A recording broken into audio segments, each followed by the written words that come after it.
All right, welcome everybody. Thank you for being here tonight. We're gonna get started in just a minute.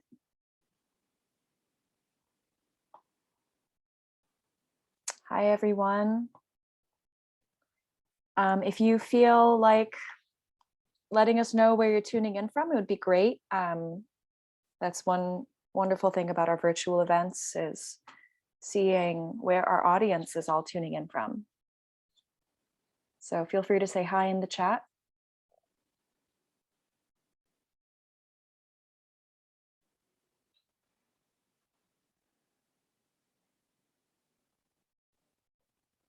Wow, Olympia, Washington. Thank you, Anna Mary. Love it. All right, as people filter in, I'll just start giving our introduction and we'll get started. So good evening, everyone, and welcome to tonight's live online author event with Greenlight Bookstore. I'm Jean from Greenlight, and we're thrilled to host tonight's event with Diane Exavier launching her new book, The Math of Saint Felix. She will be reading and talking with Shayla Lawz and Carlos Sirah, and Angel Nafis is going to be your erstwhile host for the evening, so you're in for an excellent time. Before we start, I just want to give a huge thanks to Diane, Shayla, Carlos, Angel, and the team at Third Thing for making this happen, and to all of you for showing up tonight. Although we're not able to host events in our store spaces yet, our community of authors and readers is still here, and we're so grateful for your support. And just a couple of housekeeping things. In our Zoom webinar tonight, you can see and hear the speakers, but they can't see or hear you. They can see that you're here though, and there are a couple of different ways you can interact with the authors and with each other throughout tonight's event, which we highly encourage. The first is the chat, which you can find by clicking on the icon that looks like one speech balloon. Many of you have already figured that out. You're welcome to post your comments and thoughts in the chat, which is a great way to show your appreciation for the author and interact with fellow attendees. If you have a specific question you'd like to have answered by any of our presenters tonight, please post that question in the Q&A module, which looks like two speech balloons. And importantly, tonight's featured book, The Math of Saint Felix, is available for sale from Greenlight Bookstore. You can shop in person from 10 a.m. to 7 p.m. at both our Fulton Street and Flatbush Ave stores, where you can purchase Diane's book, Shayla's book, Carlos's book, and many others on site, Angel's books too. You can also order online at greenlightbookstore.com for a quick pickup at the store or for shipping anywhere in the US, and I dropped the buy links in the chat. As thanks for attending tonight's event, we're offering 10% off the featured books. Enter coupon code GreenlightEvents10 into the coupon discount section at checkout online for 10% off. If you care about supporting the careers of authors and the ongoing existence of independent bookstores, buying tonight's featured book is a great way to show your support. And your host for the evening, Angel Nafis, is the author of Black Girl Mansion, and her work has appeared in the Breakbeat Poet Anthology series and elsewhere. A Greenlight Bookstore alum, she is the founder and curator of the Greenlight Bookstore Poetry Salon, which is awesome. Angel, please take it away. Hello, hi everyone. I'm so beyond myself excited. I have to say, because there's so much love in the, virtual building already, it already to me is feeling so familial. My comfort is up here and my excitement is a little bit above that. Jaleesa in the room, it's all happening for us. Welcome to this Greenlight installment here. It's not the salon, but it actually is something, if I dare say, something even more like special. It's a one of one. I don't know if we'll do nothing like this again. Not only are we celebrating the brilliant Diane Xavier, she is in conversation tonight with Shayla Lawz and with Carlos Sirah. And I just need y'all to understand, this is not, I can't stress enough, this is not your average anything. I was back here behind the scenes while they were doing what can only be described as like preset gathering. And I was like, oh, let me up my game a little bit, because I think they're really bringing like an actual performance. We're about to be like at BAM. They were going over lines. It's a whole situation. If you don't have your snack, get that. if you have a copy of the book, which you should have that already, and another one on the way, I would have that in front of you because I think you'll be able to like follow along with what is about to be happening. I also, TMI, I just moved. So if you see me kind of like fiddling and looking for things, it's because I don't yet know where anything is. If my internet is a little wonky, we're like super in the early stages of my my liberation from Flatbush. So just patience with me as I'm like puttering around. I'm going to introduce these three amazing human beings into the space. We're going to be celebrating the Math of Saint Felix, buck, buck, buck. And then it will be sort of them introducing each other in installments. I'll pop back in at the end of their reading. They will converse, and then we will open it up for a few select questions. As ever, please keep it so live in the chat, like live. There's just, keep it off the hook. This isn't your granny's chat. Do you know what I'm saying? This is the elite scroll here. So please say hello to each other, send each other love, make requests. Okay. Let me get my little self together. I'm going to introduce them not in the order that they are reading. So this is just me reading their bios. And as I'm reading, it's okay if you're like, snapping at home, if that makes you feel safe and like we're really together. Okay. Shayla Lawz, snap, snap, snap, snap. Debut collection, Speculation, brings together poetry, sound, and performance to challenge our spectership in the reproduction of the Black body. It revolves around a central question. What does it mean in the digital age amidst an inundation of media to be a witness? Calling attention to the images we see in the news and beyond, these poems explore what it means to be alive and Black when the world regularly speculates on your death. The speaker, a queer Black woman, considers how often her body is coupled with images of death and violence, resulting in difficulty moving toward life. Lawz becomes the speculator by imagining what might exist beyond these harmful structures, seeking ways to reclaim the Black psyche through music, typography, and other pronunciations of the body, where expressions of sexuality and the freedom to actively reimagine is made possible. Speculation contends with the real, refracted past and present through grief, love, loss, and it speculates on what could be real if we open ourselves to expanded possibilities. Shayla Lawz book, you can order that directly on our site. Go ahead, click a thon, just as Jean said. I just saw, actually, Diane sent me like a little PDF situation of the book. The cover is beautiful. It's just like a beautiful, tasty artifact. Get your hands on that. Carlos Sirah is a native of the Mississippi Delta.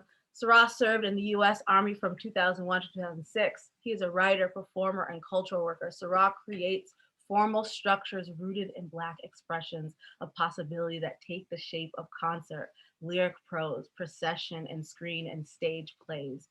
His work aims to center and uplift the voices of the oft unheard. Syrah's transdisciplinary work takes its cues from multiple aesthetic traditions. His work has been supported with residencies or grants from the Vermont Studio Center, Haystock Mountain School of Crafts, Warrior Writers in collaboration with the William Joyner Center of Study in War and Social Consequences, the Hambridge Center, the Virginia Center for Creative Arts, Malay Colony, the Blue Mountain Center, Map Fund, Network Ensemble. This is like a list of several places I'm trying to apply to. Since I'm like taking notes. Alternate Roots and the National Endowment of Humanities. Syrah is a member of the Remember 2019 Collective and the Emerging Veterans Art Movement. He holds an MFA in writing for performance from Brown University and is a McDowell Fellow. Make some noise for Carlos. Yes, yes, yes. And last but certainly never, ever, even a little bit in the least, I'm already emotional. I hope y'all will join me in that. It feels like it's been, a lifetime of walking towards Diane's book. Just a lifetime of wanting a book exactly like that on my shelves, and at the same time not even knowing where to begin, how to ask for something like that, like not even being able to fathom a book like that. Diane Exavier is a writer, theater maker, and educator who creates performances, public programs, and games that invite audiences to participate in theater that rejects passive reception. Dispatching from the Caribbean diaspora, Diane explores what she calls 4Ls: love, loss, legacy, and land. Oscillating between performance and poetry, her work has been presented at Brick Arts, Haiti Cultural Exchange, Bowery Poetry Club, Dixon Place, and more. Her writing appears in the Atlas Review, The Radical Imaginary, Writers on Race and the Life of the Mind, amongst other publications. Her play, Good Blood, received a 2017 Kilroy's List honorable mention. That same year, her chapbook, Teaches of Peaches, was published by Tar Chapbook Series. She is the author of The Math of Saint Felix, from Third Thing Press, released this year, as well as a Jerome Foundation finalist. As an educator, Diane's pedagogy focuses on creating spaces of care and self-expression with young people. Some organizations she has worked with include Arts Connection, Community Music Works, New Urban Arts, Providence Public Library, the Risney Museum, the Whitney Museum of American Art. Diane studied theater and dance at Amherst College. I didn't fucking know you have even ever been to Massachusetts. We've never discussed this.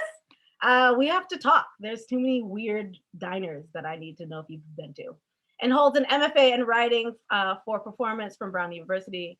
She lives and works in Brooklyn. There are no words. Diane gave me the high honor of reading her book in advance, and I've seen it in its nascent stages. But to see it published is a whole other experience with it. The French folds, the picture of her mother inside of the book, like the actual cover of it. And she asked me to blurb the book before it came out. And the first sentence of my blurb is something that just like rings in my head whenever I am near this collection. It's hard to express just how lucky our libraries are now that the Math of Saint Felix has arrived. And it really is that. It feels like not a given that someone makes a book like Diane made, that somebody makes something that is essentially a play in verse, that's elegiac in desire and in form, and that is a balm and a salve for those living. We're incredibly lucky that it's here and that we have the opportunity to sit with Diane and listen to her and sit at her feet and hear just her casual genius as she unleashes it upon us. I know everyone who will write a book or will write many books has a first book, but I just like have to LOL that this is your first book. Like this is what your ass wrote for the first time of writing a book. Just please make some, just all your noise, all your love, and just direct it virtually and beyond. Actually make a sound for Diane Xavier. Please welcome all three of them: Shayla Lawz, Diane Xavier, Carlos Sirah.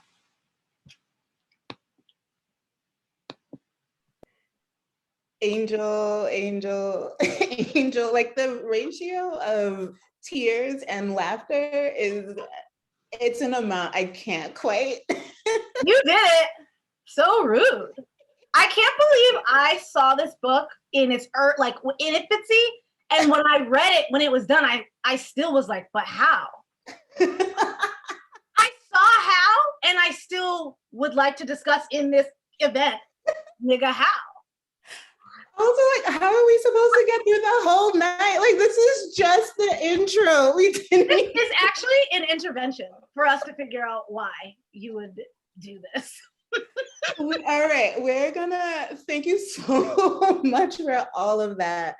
Thank you, Shayla and Carlos, for joining me tonight. Thank you, Jean and the folks at Greenlight for helping get us all together. Thank you, Anne and Allison over at the Third Thing Press for even making this thing a whole thing. And thank you everyone in the chat for already like going off. It's crazy, like during that intro, I was laughing maniacally and my Zoom thing keeps saying you're on mute. And I'm like, thank God, I know, like otherwise this would all be so messed up.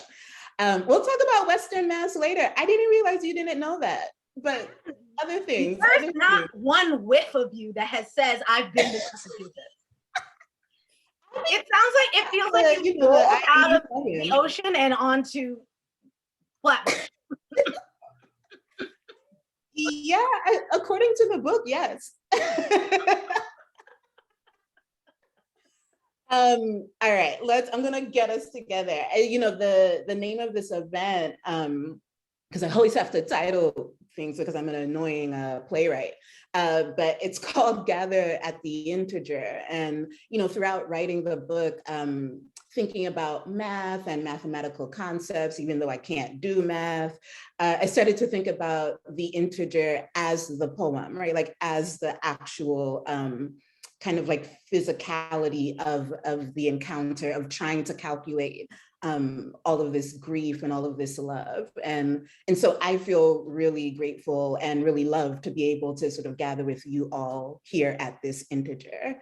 And with that said, I wanted to just offer this land acknowledgement with thanks to Christina Sharp, who kind of put together most of these words.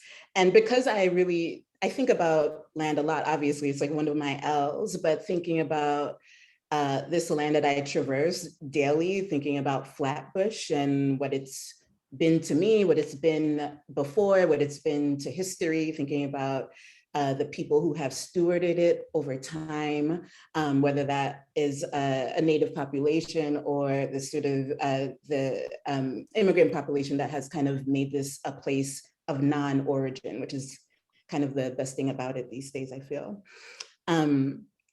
Let us begin with marking the violent histories of where we are, with making note of and reminding us of the ongoing conflicts and contradictions of this land, this water, this air.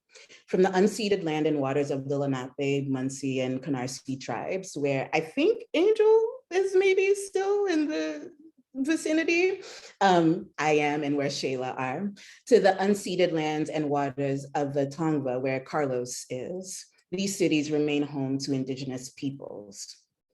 These Americas are built on violence and erasure, and we bring all of these histories with us, those native to this land, Indigenous people from other territories, as well as white settlers by conquest, and those of us who have come here by force or otherwise as a result of slavery, colonialism, imperialism, and ongoing wars. When we enter any room, we must bring these histories into view. With this knowledge, we enter, we meet here in the hopes of making a different world, sharing our deepest hopes for abundant reimaginings in Haiti, Palestine, Sudan, Belarus, and for those attempting to cross the Mediterranean at this very moment. All right, that said, I want to get into things. And every time I read that in the land acknowledgement, I get a little moved because the book is so much about traversing and thinking about literally like walking across places, and whether those places are physical or those places are sort of more sort of locations of the heart. And thinking about what I wanted to gather us all here for is sort of thinking about traveling across voice. And so Carlos, Shayla, and I have a little treat set up for y'all, and I'm just gonna get into it. I'm not even gonna say much. I'm gonna go from top as Angel loses it.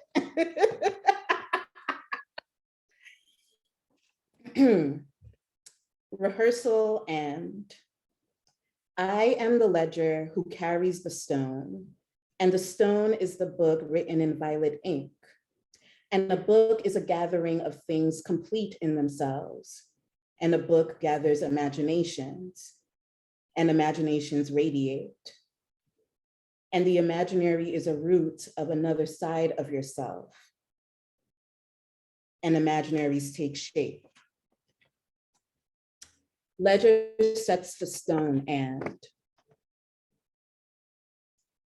the warbler holds the straw basket in its beak while the butterfly runs low through marigolds the same color as the grass. The tomb, blue as sky, is covered in glories, some of the morning and some of the moon. Morning or moan, they both spread open when the right light taps the shoulder of the white or violet stained petal. There are countries at the bottom of this earth where glory grows in bushes so thick, it has to be burned so other plants can breathe.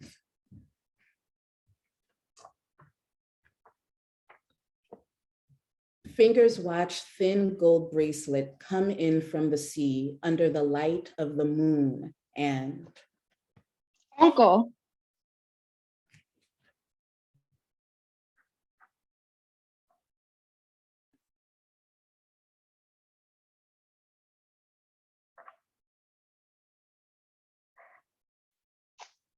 Oh, Carlos, you're on mute. Sorry about that. Let's take it back. Take it back, Shayla. Okay, let's take it back. Uncle, Chelsea, how did you get here? I walked across the beach, more pebbles than sand. Let's get you home. Mommy and Daddy will be so worried. They're worried about other things. What were you doing? Cleaning my armpits. How dirty are you that you need a whole river to do that? Here, let me help you. Uncle Max, are you a fisherman? No, that's not my work. But this is a boat for people to catch fish. True, but I'm busy watching the sun creep awake and smelling the first fires of the day and picking the ripest mangoes from the tree. Well, I think you should get busy by catching fish. People need to eat. Chelsea, there are other things that must be done before people can eat. My job is to wake the fishermen. I ring the bell before the sun comes up. I make them coffee before they head out to sea. I never thought about who wakes up the person who catches the fish. And how the person who catches the fish wakes up the cook. We all touch someone's shoulder. Whose shoulder will I touch? Oh, I can't tell you that. Just make sure you decide because you want to, not because you haven't learned any other trade.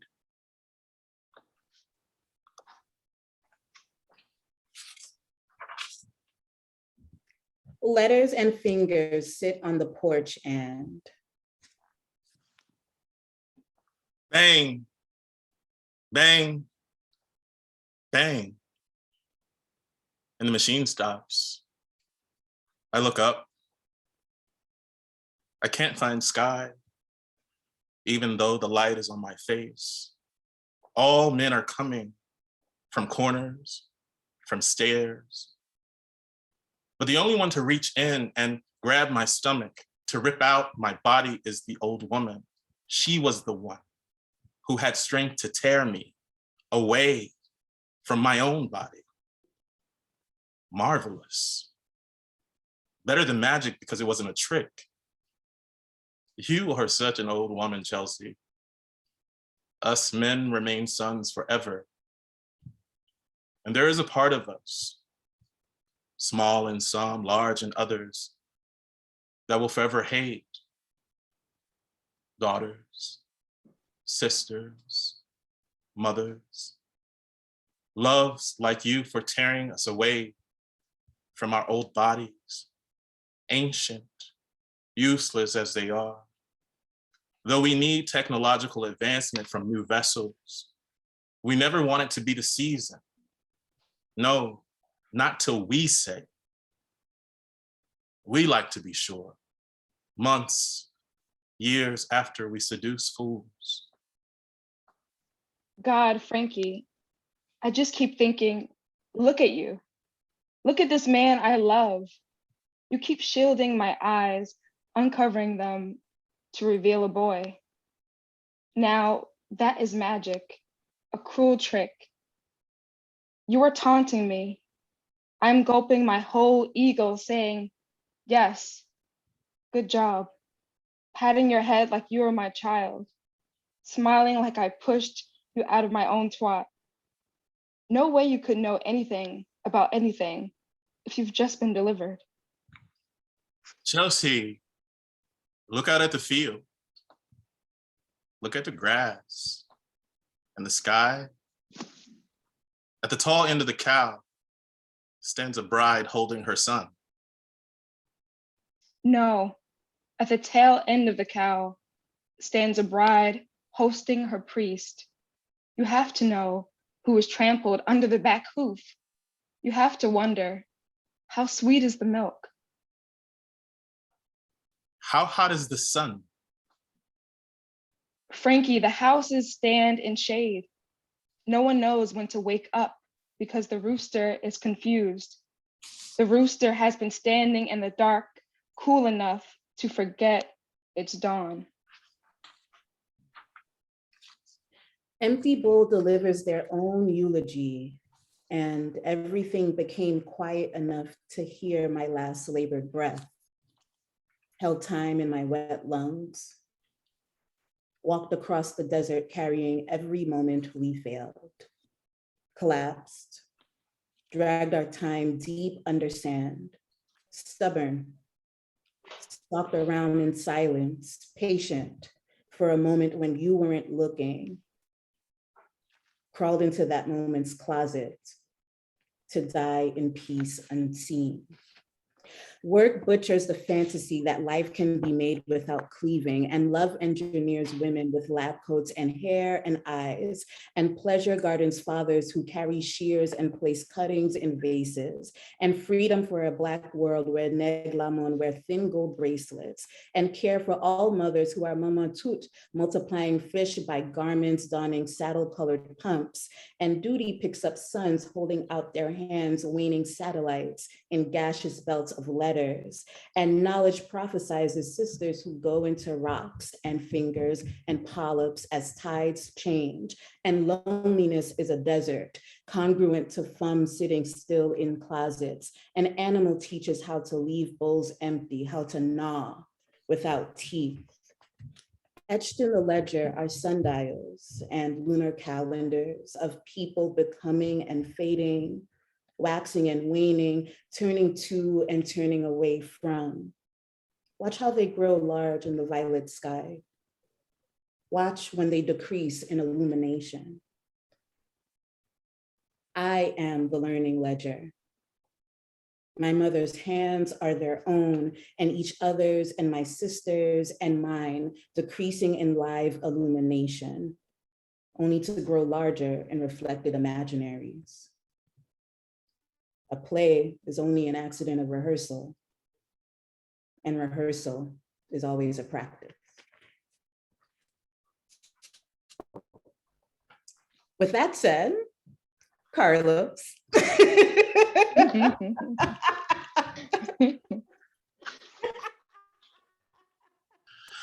Did I want to follow that? You must. It's what we're here for. No. Oh my God, Diane, that was tremendous. That last passage. All right. If we must, I mean, so like, like, I'm just going home. I'm just gonna go to sleep. I really did. I need a nap. Carlos, why do you look like you accidentally ended up in a play? He came to see one, and then the lights were on, and he was on the stage. Like, yeah, come on, you can do it. We believe in you. All right. Okay, we got it. So like, yeah, I've been there for iterations of that thought. And so I just want to say that I'm so kind of like pleased to be in this space where we get to like sit with these books, hear these words, hear these characters, these permutations of characters, how they kind of send out and radiate life and thought. Beauty, true elegance, true rigor as well. And so I won't take up too much time. I'm just gonna read a couple quick passages from The High Alive.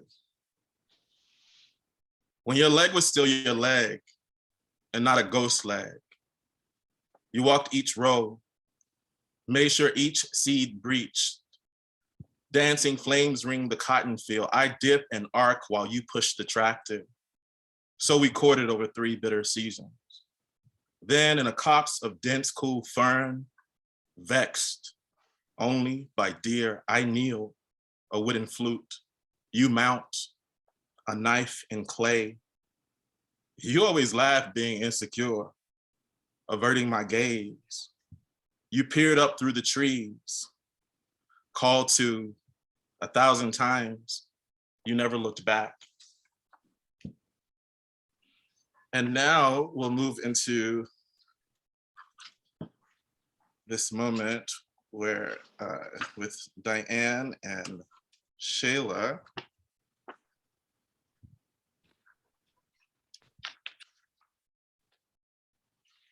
Wilderness,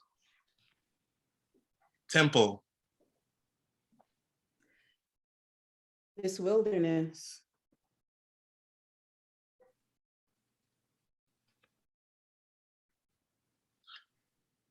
A temple asks Noah.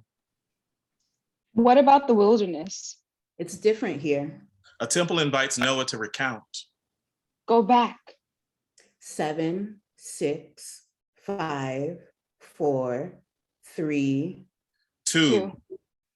A temple always says. Begin. And then I fall. I fall as through an eddy where the world I know is no longer, and the desert invites me to behold. A temple stops time. Where does the eddy take you? Into the pit. A temple blinds. Who's in the pit? The wolf. A temple travels. Do you know the wolf? No, but the wolf knows me. A temple dwells. Where did you first meet the wolf? Now it's not a wolf, it's an osprey. A temple opens its doors. I'd like to put the question to you again. What is love? The negotiation between this world and the one beside it. A temple holds high the song. You say there is another world, and is it inside this one? All I know is that I'm falling down the snake hole, falling into the eddy, falling up into the sky, falling sideways into winter. A temple destroys time. What do you see when the osprey looks at you? I can't see it. I look through him. A temple praises opacity. Is it your lover you look through? It is not my lover. It is a shadow. A temple sits in repose. Is it a shadow that you've seen before? It is the shadow of the sun. A temple laughs. Do you think you're the sun?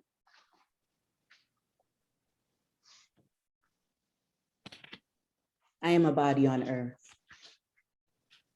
A temple colors its walls orange in consideration of that day. What about your missing leg, Noah? My leg is inside my mind, which is inside the space, which is your mind, which is also a dark cave, which is also the salivating dogs that we shoot on the side of the mountain every time. A temple recoils. Did you ask to shoot?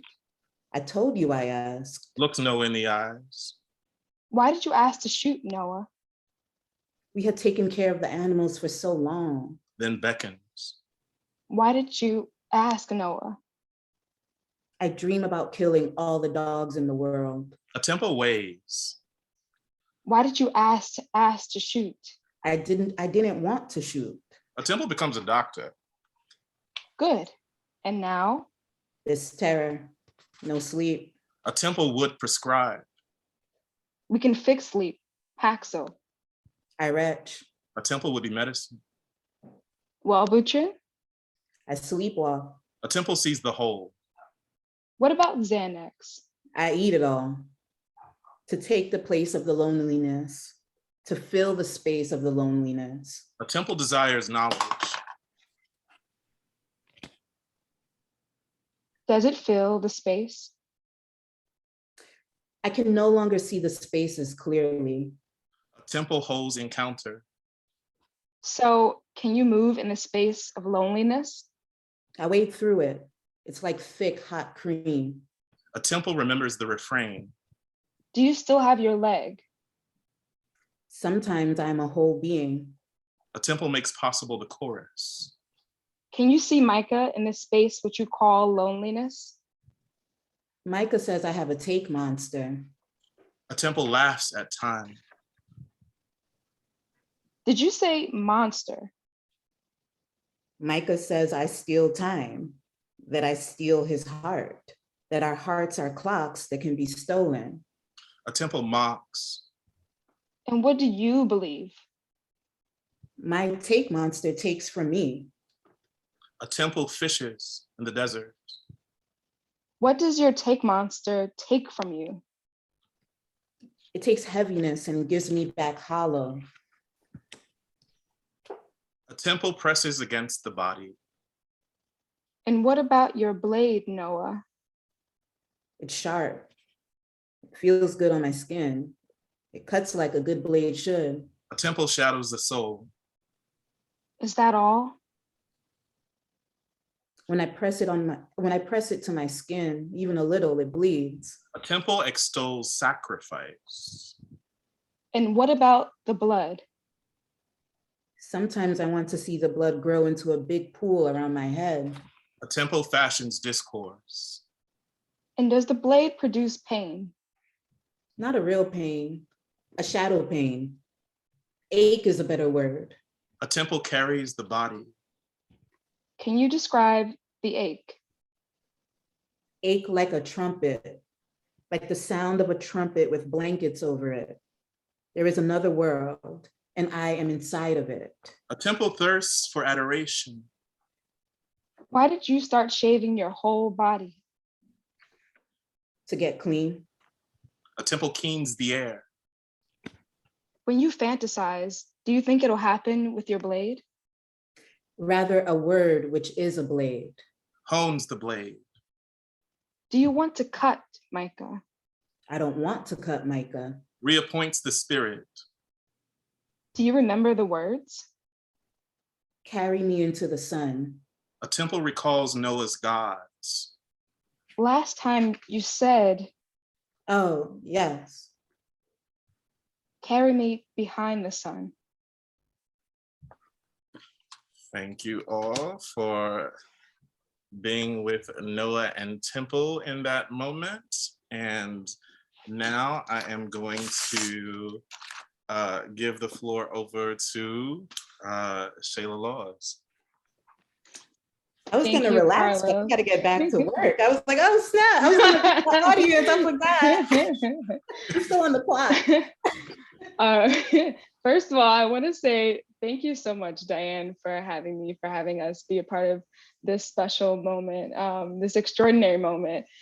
Also, when you were putting this together and you were like, oh, I want you to read, and it would be Carlos, I thought way back when we first all met together in grad school, I was like, my first impression of the two of you, I was like, these two are different. Like they're gonna do different, amazing things. I was like, they're different. They're just like on another planet. And I'm happy that we're all meeting here on this planet tonight. So I just wanted to say that and send you all love, and thank you, Angel, for hosting us together in this at the integer, which is beautiful. Okay, so after those two moments, I don't know even what to, I'm glad you called it a moment, because just like, what is, what just happened? What is happening? After that, so here's our final moment. It's going to be a conversational. I feel like that's the theme of today, a conversational call and response kind of thing. In speculation, there's constant questions, and I wanted to focus on those questions and see what that might be. Questions to the speaker, questions to the reader, They kind of all oscillate and meet somewhere in between that. So I'll read just a very short poem and then we'll go into that moment. Give me 1 second. Okay, so this is 4 a.m. 4 a.m. can be a devastating hour. The day, no matter what kind of day it was, is indisputably over. Almost instantaneously, a new day begins. And how will one bear it? Probably no better than one bore the day that is ending. Possibly not as well. Moreover, a day is coming which one will not recall, that last day of one's life, and on that day, one will oneself become as irrecoverable as all the days that have passed. James Baldwin, Nothing Personal. I awake some days believing the war is over. My body, a missile shot through night cloud and the sun, a star cast into blue dawn. Some days this is all I want, to be the sky. I was dreaming up a life, dreaming up a mountain, dreaming myself out of bed. It was 4 a.m. when I realized that I was alive. One day already into the next. It's too late to die, I said. It is far too early. Okay, so let's get started.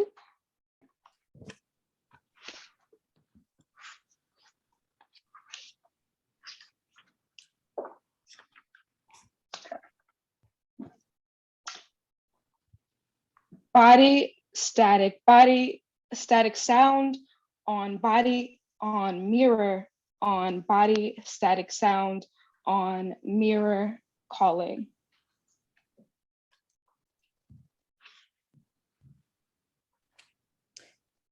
She calls me by my first name. Sometimes there is no bullet, no sharp object that travels through the skin. Sometimes death is silence cushioned into the bone. I watched the videos over and over. I read the newspaper. I sat in front of the TV for hours, for weeks. I did not close my eyes. Eric didn't scream as he was pushed to the ground. It was his body that said, stop, said, take your hands off me, said, I do not belong to you, said, I can breathe. Just not like this. At night, I sink into my bed and wake up pressed between my mattress and the floor. And even that touch starts to feel good. Sometimes death is soft, sweet, like a lover. Calls you by your first name. Says you can always come to me. Says, I need you. You love me. I know you want to touch me. You ain't never been this close before. TV, static body, moving TV, static body, moving, no sound. Have you heard what they've been saying about you?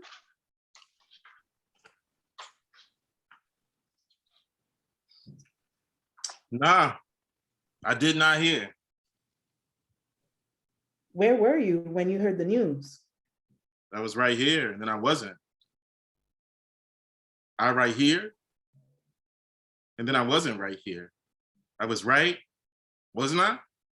Right here, wasn't I?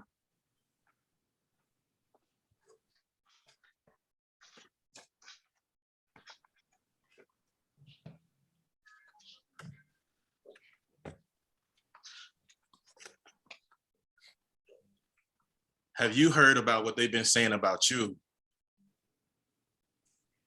The other day, I was taking photos. I took some of myself, of the people walking through the street, of the children down below who I can hear no matter where I am, of my apartment and the light shapes that come through each window. I even captured my favorite one, a swirling shape that appears on the door frame.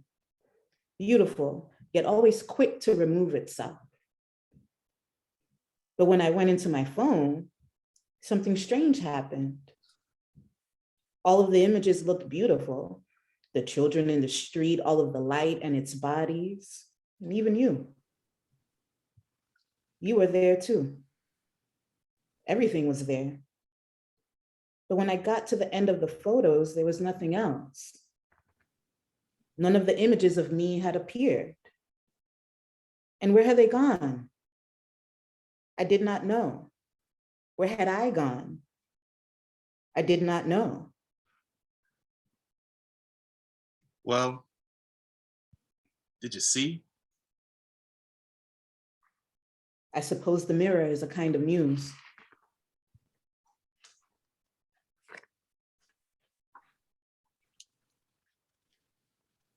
I've been seeing my body around.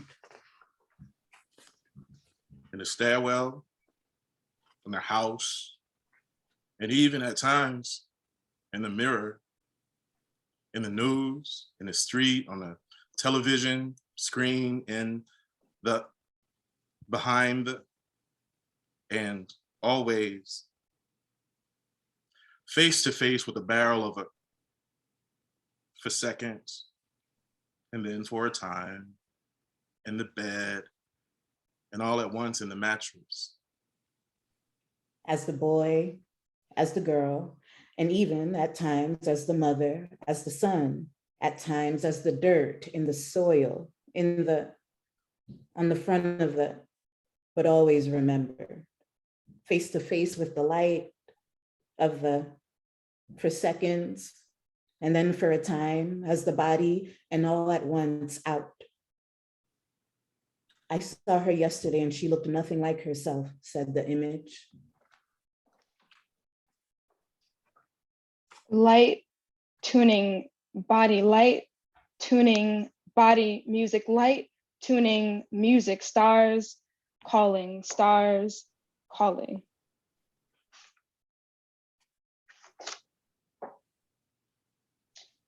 If today is my last day on earth, please just understand. All year, my world has been ending and beginning again, and I don't know if I can take another combustion, another storm cloud. They say this is how it all began, as catastrophe. They say it was beautiful how it happened. First, she was just an atom of light, and then everything turned to dust, and suddenly we were all amber, made more brilliant by her glow. For so long, I wanted to make a pageant of my grief, make a field of all the love I've yet to give, some kind of constellation. I've been trying, I promise, learning about accumulation, the potential of matter, what we can become when we're not alone. Every day I imagine what this life would look like if I could just see it too, be a witness. All these years I've wanted to survive. Today I want to be starlight. Tomorrow, something better. So if today is my last day on earth, please just understand, I only wanted to fly. And every night I have dreamed of this, of claiming my rightful place of coming alive. You love me because I'm a star. Now let me go be who I am. And now I'll send it over to Angel. Don't act like I ever left. How you gonna invite me back when I stayed the whole fucking time? Ponder that question. I'm legitimately never going to pay for another fucking thing at Lincoln Center again. This is the only thing I need. 3 plays one night. That's it. That's what I want. Only Black people doing plays. I'm so fed. I feel so good. I'm amazed at how harmonious each transition was between each of your works. And it's partially the beautiful, like, refracted voices that are like literally, I mean, all of you have mirrors in your work, but like literally a mirror facing a mirror facing a mirror, facing a broken mirror facing a mirror. There's so much freedom with the voices, but so much desire and intention in them. And I'm so fed, I'm so full. I knew that it was going to be special, but I'm so moved at how natural it was. I want to make sure y'all can talk and converse with each other. Obviously, this is a continuation of a conversation that has been happening for years that we are getting to peek into. That's super fucked up that you guys met at school together. That's sounds so fake. Like, what do you mean you all just walked? You just met? You just met? That's like, I don't buy it. Anyways, please, like, let's get into the muddiness with each other. We're here. Yeah, there's an excellent question here in the Q&A that somebody else should take up, because I have a selfish question. It's not on the list of questions that we already outlined. We come prepared, but then I'm always like switching things up. I need to talk about the city to both of you. Just like the word city, or like the concept of city. Like, it occurs to me, I don't know, I was reading The Light Body over again, and like Noah and Micah's need to escape the city, and now that they found themselves outside of it, and then like flipping over to the utterances, and I will never forget that line, like, it's okay to leave the city, right? Like, know that it's okay to leave the city. And then thinking about Shayla and your work, the sort of feeling that there are always eyes everywhere. And for me, that makes me think of being in a city, that there's like always some possible witness, but also the possibility of a failure of that witness. And weirdly, the city like holds both of those things. And then obviously for me, like, I sort of like end the acknowledgements of my book with like a prayer for Flatbush to like release my ass. And so like I'm thinking about that, and I was reading A Map to the Door of No Return, and rereading it, I should say. And in it, there's a line about the city not being a place of origin. And I, coming back to that, I was like, oh, like, I don't know, I just found myself thinking about Carlos's book a lot. But yeah, I'm just gonna put that word out there. I'm gonna offer that, like, the city, and like, how is that working for y'all these days? Maybe how was that working for you as you work on these books?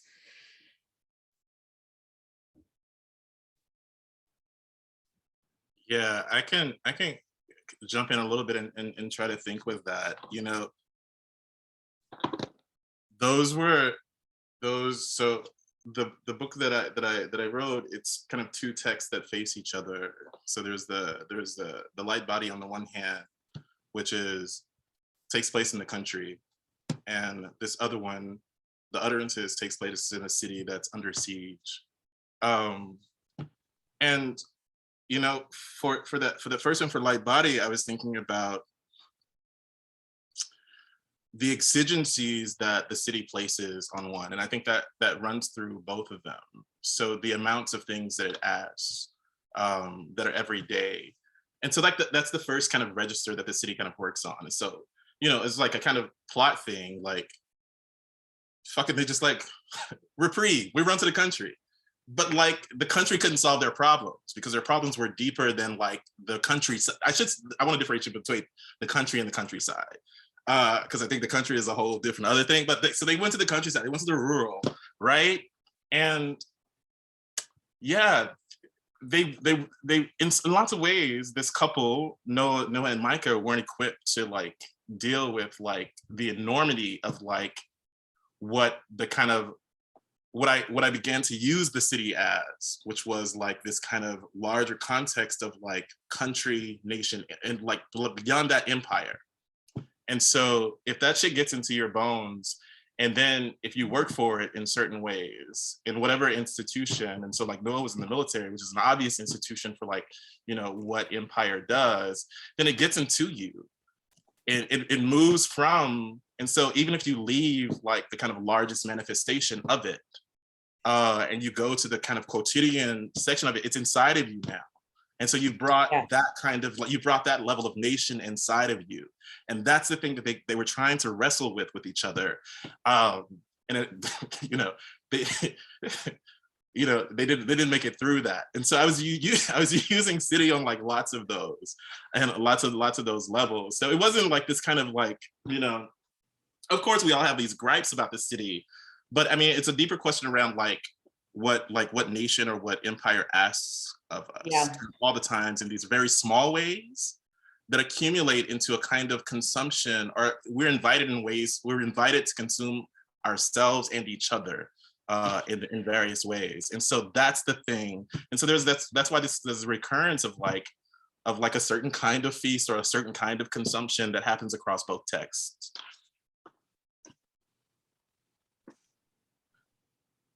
Mm-hmm. This man said we are invited to consume ourselves and each other. And then said, you know.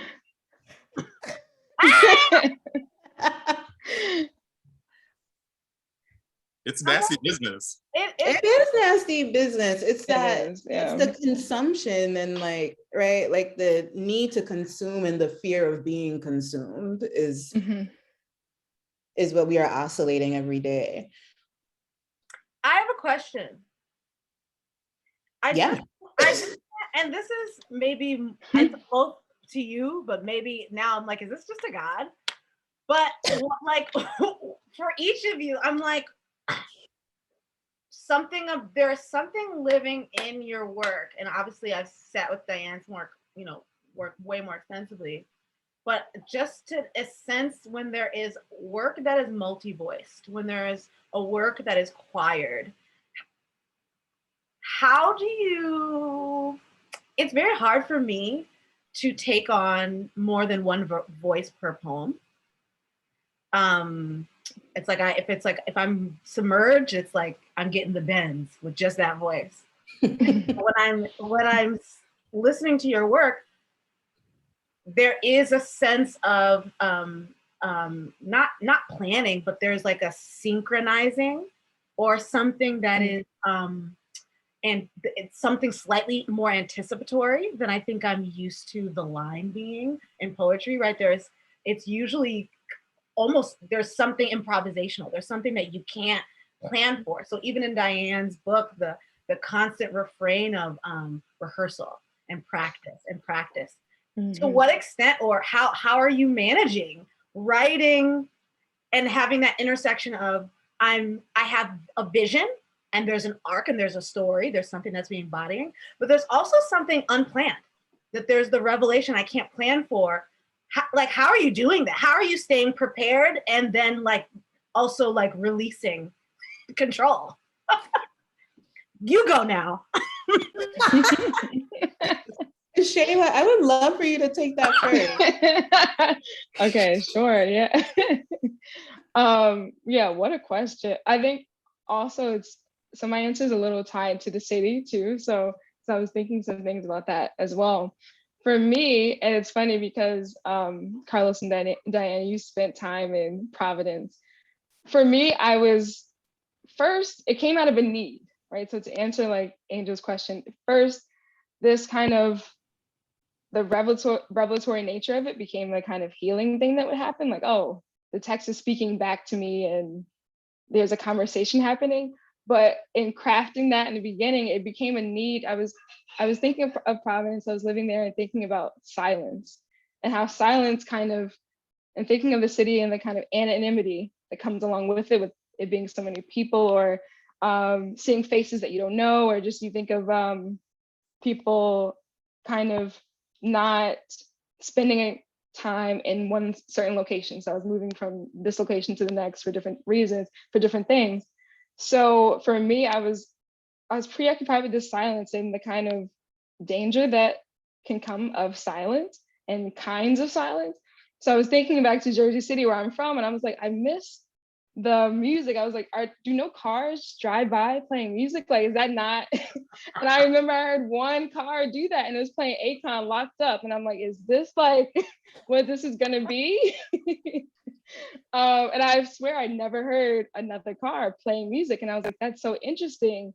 So I started writing toward music or toward a conversation, like I'm writing back to myself. So it's kind of like, that was my my like performance between myself happening, asking a question and trying to answer a question for that character. So then when you say like, oh, characters kind of come out of all of our texts, I think that's where that is happening too.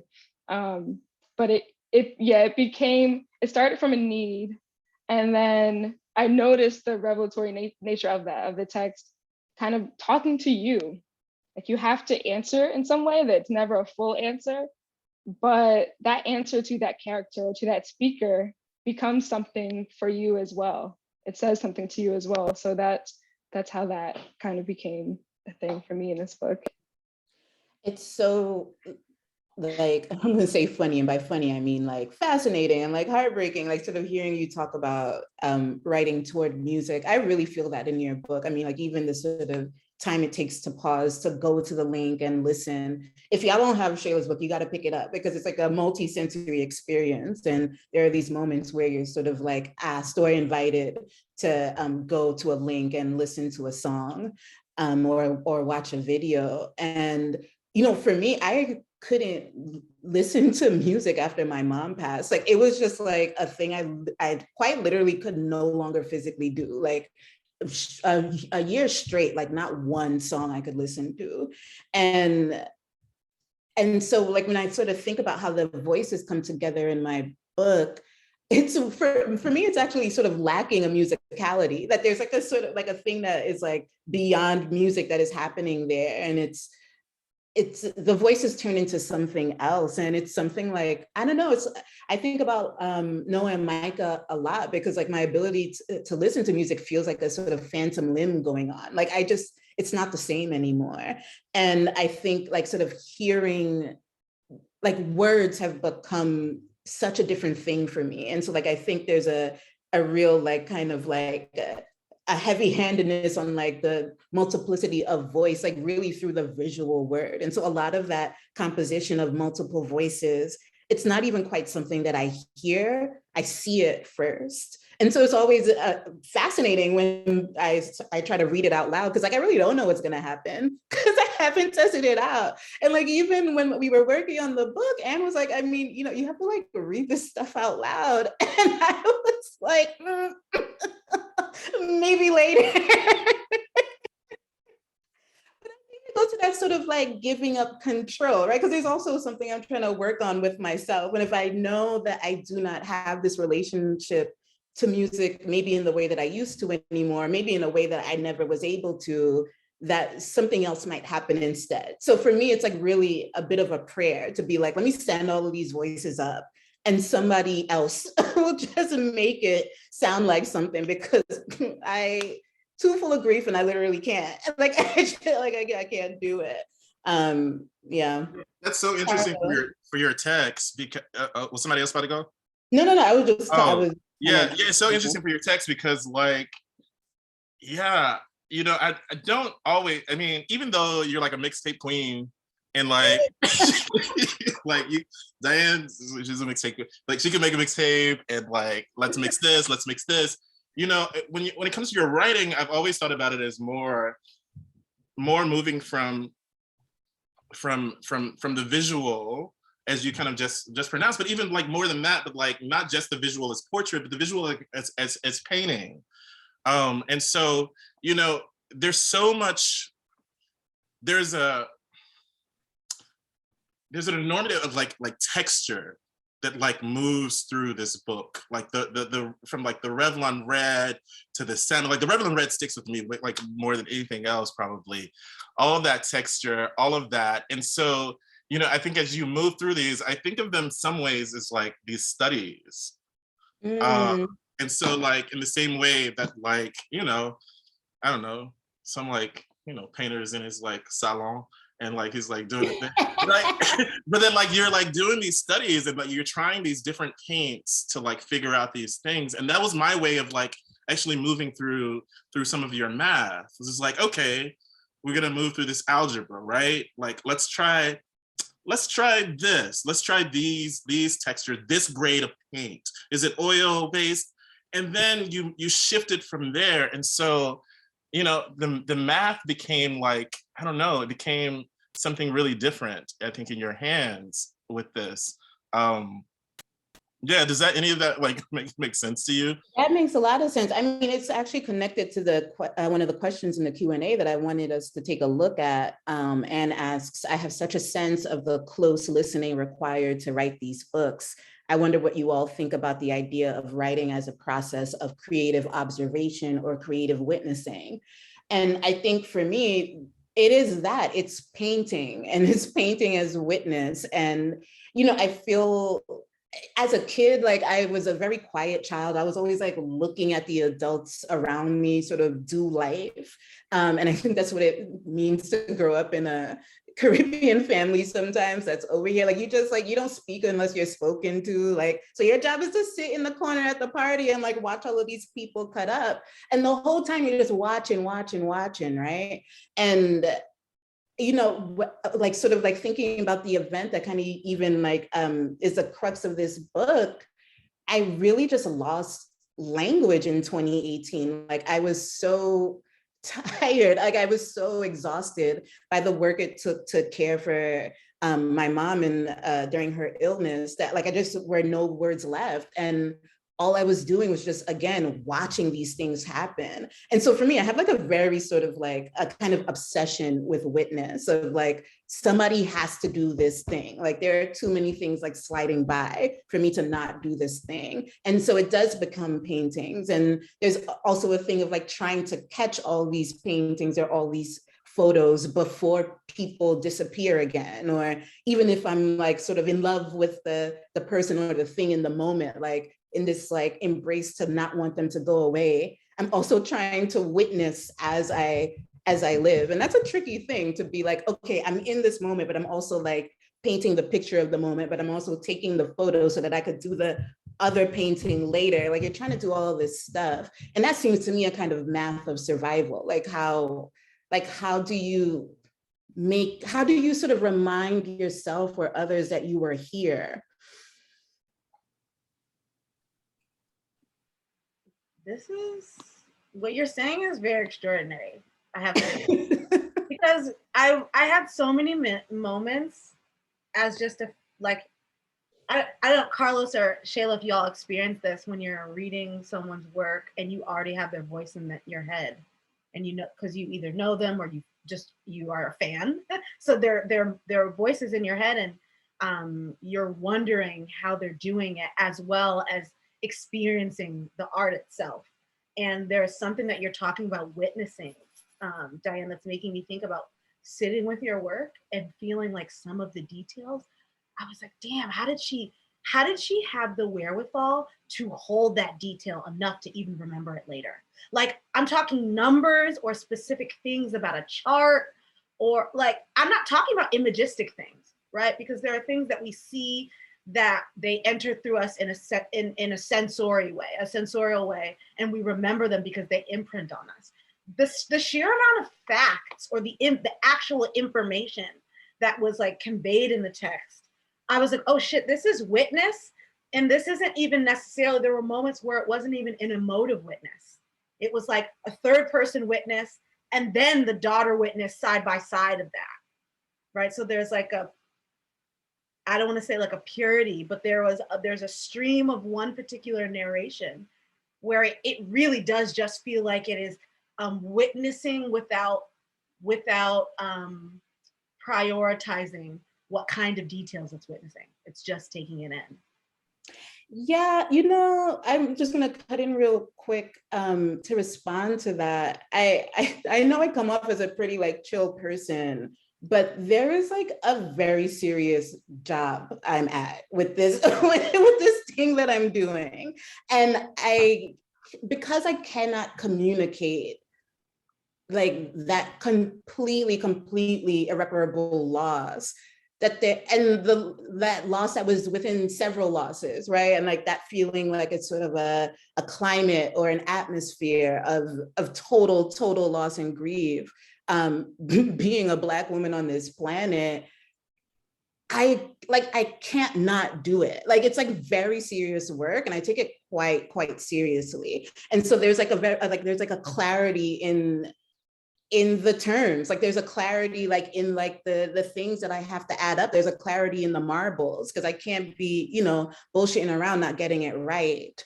And I think there's, I don't know, there's my friend Carlos and I have a friend Kyla, and she's always talking about rigor. And there's like a rigor in this that I take seriously. And for me, that rigor kind of like, it trumps the idea of craft, of, right? Like I remember we talked about this in workshop. I was like, I don't know about poem writing, like an obeyed, like sonnet, like I don't know any of these things. What I know is what I saw and what I have seen and what I will continue to see. And that needs to be recorded in some way.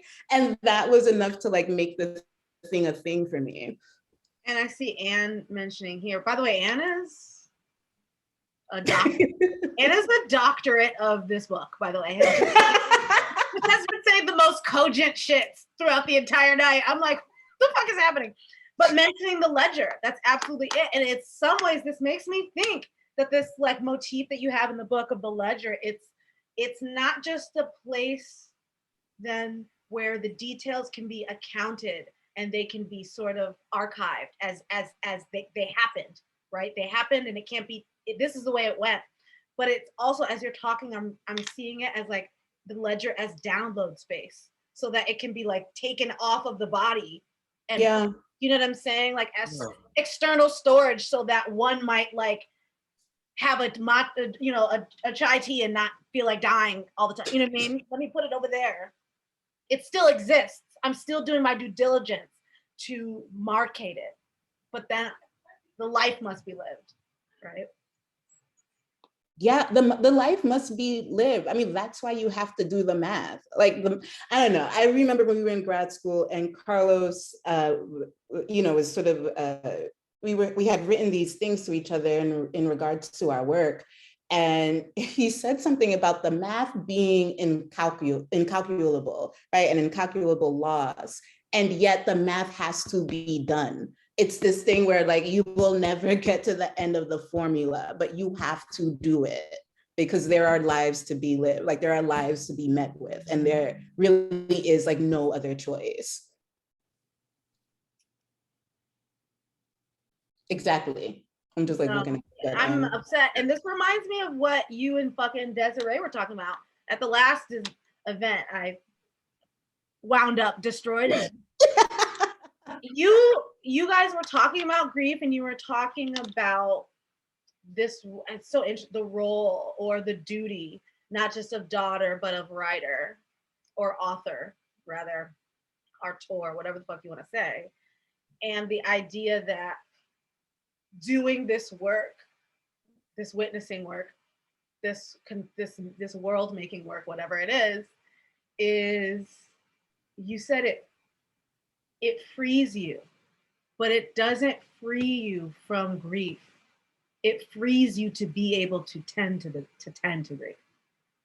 And I've been just thinking on that. So even in the ways that there's like liberation in the line, and there's liberation in this book, it's not what we're sold liberation is going to be, right? From the world, right? It's not that. Liberation is to tend to the ancestors, right? Like that's what it is. It's not to like, I'm liberated so now I can like forget. Yeah. Man. So we are inching to our moment.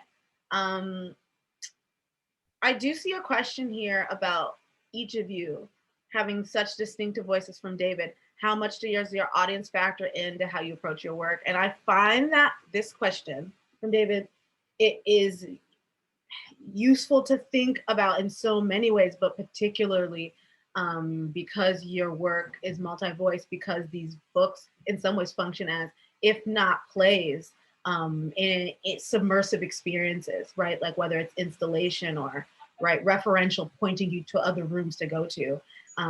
There's instruction. There's instruction at the core of each of your works, right? And so if there's instruction, then there's audience. You're offering something to people. So how is audience factoring in to your work, not just as writers, but obviously in these specific projects that They're in some ways, I don't want to say they're collaborative, but there is a call and response, especially then in Carlos' work. Yeah, and then we'll kind of close out.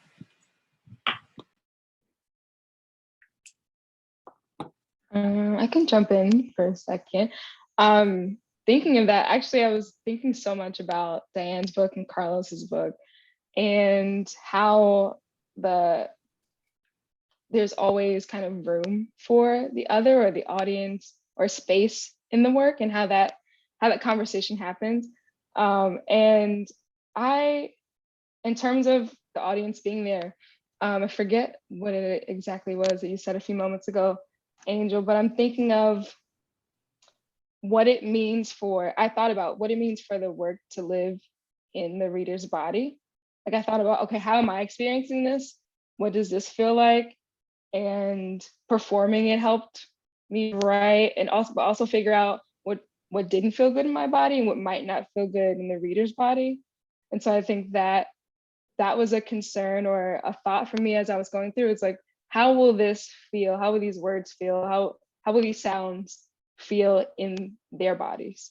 And how would that conversation happen body to body? So that was something that I was thinking about throughout. Yeah, thank you for that. And I'll jump in so Diane can perhaps close us out. Yeah, thank all of you all for so much. Yeah, I always presume an audience, and I presume several like registers of audience, kind of always. And so there's this, I don't know, there's this tension between what I know or what I know or what I decided needs to be recorded, like for the record. So thinking about Diane, like how you're thinking about record, like who are these people? What kinds of lives have they did? Like, have I seen that before? And so like there's that. And you know, reading Shayla's book, Diane's, that music. I was thinking about reprieve as the word from, like, you know, I can go like all the way like too much sometimes. And so I'm like, okay, what are the moments for the audience? What are the moments of synthesis that the audience can like maybe catch up with something and process that? And how do I use that in the text? How is it deployed in the text? How do I also deploy the second person? How do I deploy the you, right? How do I accuse the audience, right? Knowing that there are like multiple kinds of audience and multiple kinds of yous, that like either the people that the poem or the thing itself wants to do something to that audience, or has an orientation. So if the poem or the work or the song is an organism and it has an orientation towards a you, to like let that live, right? But then I also think about like some measure of grace, like you can't like, you know, kill people all the time, or do too much right. to people all the time. So like how do you like bring some of that stuff back and like offer some measure of like what I saw operating in both of your books was this like was some measure of grace, was some measure of reprieve, was some measure of, and that's where that possibility comes in. Is like, okay, we can live like this, or we can also like reorient ourselves collectively towards something else, which is this. And might we sing this little small song? And it might be small, but like it's always there. I'm trying to work so it gets larger. So I'm trying to like live my life so that space like gets larger and larger. It's a struggle, but I'm on it. Yeah, I'll keep this short just to close us out, but I think absolutely everything you both are saying, and especially to your point, Carlos, for me, all of that ends up feeling like rehearsal, right? Like that these things are practice. And as a person who's like kind of raised to like get it right, and even knowing that like all the ways in which I'm gonna sort of try to condition myself or have been conditioned to get it right? By family, by empire, by city, by nation, all of these things, that I will deeply fail. I will get it severely wrong. And so like, what is it that I'm able, willing, desiring to practice, and who am I trying to do that with? And so like, I think as I wrote the book, there were a lot of things that I was just sort of not concerned with, right? Like the notion of like annotating or like explaining what Taste the Tropics is, like who eats grape nut ice cream except for like 65-year-old men from Trinidad? Like who, like there are so many things that it's like, if you didn't Google, or you can't even Google it, right? Like if you didn't like step off at Newkirk, like sorry, but that's not the point of the book. Like I think that's right, like that's just like, those are just the numbers, those are the integers that I'm working with. And the real work of the book is to ask the question, like how, like it really is like that last line, like give me another life, like how will we live? And like knowing I just laid out a kind of math for you, but that's just my math. I think what I'm interested in doing is like making an offering or an invitation to practice. Like, let's all practice this math. Like, what are the losses you've incurred? How do you count them up? And then come back to me and let's try to figure out this question of how do we live? I'm very, very much concerned with that. Like, I'm really into life. I'm really interested in it. And I want an actual one. And like, I think I want to be living with people who also want an actual one. So. Damn. Not an actual life. How dare you? What is this, New Year's resolutions hour? I dare not fix my mouth to say I want an actual life. I'm scared to ask for an actual life.